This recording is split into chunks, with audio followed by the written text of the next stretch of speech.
One of the most interesting meetings I ever had in my office was with a pastor. And he said, I am sitting here because the medication I used to rail against, I used to tell people it was of Satan to take any kind of medication. That's the thing that allows me to sit here and talk with you. And that medication has me back in the pulpit again. Whenever we're depressed, we need to be willing to do whatever it takes.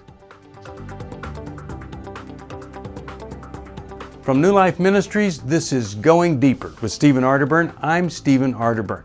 And Going Deeper is all about taking the tough issues, the hard issues of life, looking a little bit deeper inside so that we can gain some insight into our lives. Hi, Steve Arterburn here, and thanks for joining me for Going Deeper. We're going deeper into depression. Well, not actually. We don't want to get depressed. We want to understand more about depression, and especially if somebody in our world is depressed, we want to be able to be of help to them and not harmful. David Burns wrote a little book called Feeling Good, The New Mood Therapy. In there, he makes a quote about a dilemma that is actually one of the worst dilemmas that any of us can have, especially if you struggle with depression. He says this: perfectionism is man's ultimate illusion. It simply doesn't exist in the universe. If you're a perfectionist, you're guaranteed to be a loser at whatever you do. Now, you're not a loser, but you're going to feel like a loser because you can never live up to this unrealistic expectation. Now, here's the thing. In between reality and expectation is misery. What we want to do is bring expectation closer to reality so the misery factor or the depression over not being able to hit this unrealistic expectation, that it's as little as possible. But the main thing I wanted to talk to you about today is what people call the three-legged stool of depression. Because quite frankly, to think that a depressed person only feels depressed would be a big mistake. I think some of the problem with depression is, and whether this causes it or it develops as the depression gets worse, is that a person has these core beliefs that are really destructive. I'm never going to get better. There's something innately wrong with me. I'm an outcast. Everybody knows the rules but me. There's just this detachment and alienation that's there for many folks, this belief that I'm not like everybody else. Well, you're not. And if you have a predisposition toward depression, life's tougher for you than other people where that isn't true. And so some people, just like if they're great at math and making A's, but they don't have to study, well, what kind of deal is that? You know, that's nothing to be proud of. You just have a great brain you were born with. But the person who could easily make a C in studies and makes an A, well, that's something to talk about. And so when we are predisposed, or when we are sitting on, you could say, this three-legged stool of depression, for us to do anything, for us to move in life rather than shut down, is a really big deal. One of the legs is the leg we'll call helplessness. And sometimes, over time, the way people treat us, it's kind of a learned helplessness. We don't think there's anything that can help us, and we stop being open to things that actually could be helpful to us. We'll say things like, well, I tried that one time. Or people say, well, have you ever tried getting counseling? Yes, I went to a counselor, and it was a horrible experience. I never went back. Well, you know, there are only 1 billion counselors, and just one shouldn't be the final analysis of what counseling is all about. You need counseling. So if you have this feeling of helplessness, it's because you're not connected with all the resources that can be there. And if you live with somebody that's depressed and there's this helpless feeling, then don't wait for them to figure out how to get better. Connect them with some of the resources to get better.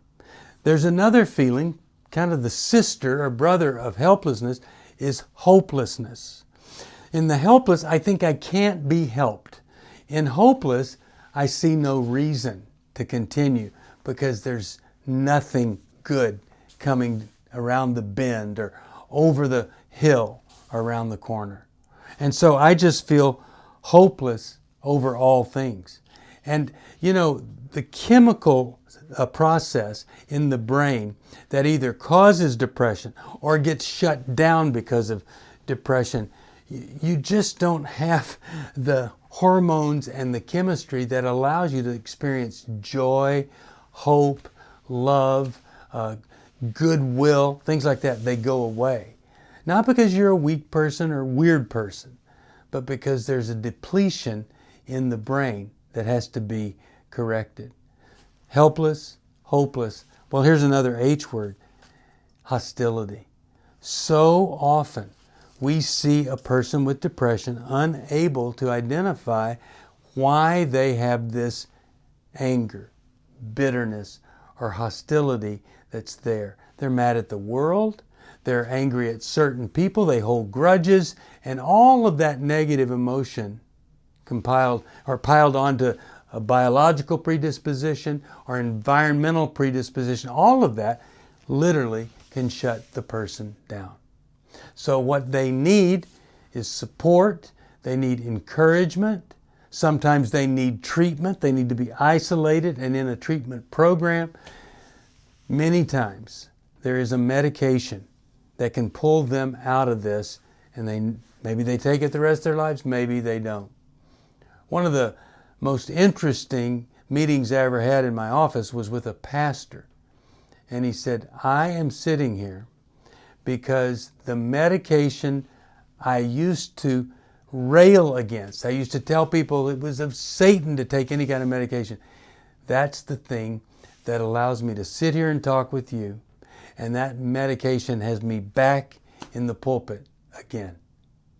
Whenever we're depressed, we need to be willing to do whatever it takes. Jesus healed a blind man with an external substance. Spit, mud, put it on the ice. All he had to do was say, you're healed. But he puts this mud on there, and then he has him go wash in the river and all of that. I sometimes wonder if that isn't Jesus kind of giving us a little hint here. Sometimes you need more than effort or spiritual feeling or whatever. Sometimes it's okay to use something that's not within you to help heal something that's in you.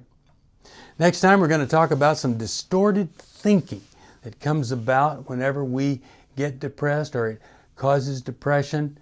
And I think you'll really find that to be fascinating because distorted thinking can be fixed. In the meantime, if you need some help, 1-800-NEW-LIFE, you give us a call. Goodbye. Thank you for joining me for Going Deeper. I hope something I've said may have helped just a little bit. If you have a question you'd like me to answer or comment, just email me at stevesocial@newlife.com. I'll see you next time. If you want to support Going Deeper with Stephen Arterburn, be sure to subscribe so you never miss another episode. And if you know someone who would benefit from this episode, be sure to share it with them. See you on the next Going Deeper with Stephen Arterburn from New Life Ministries.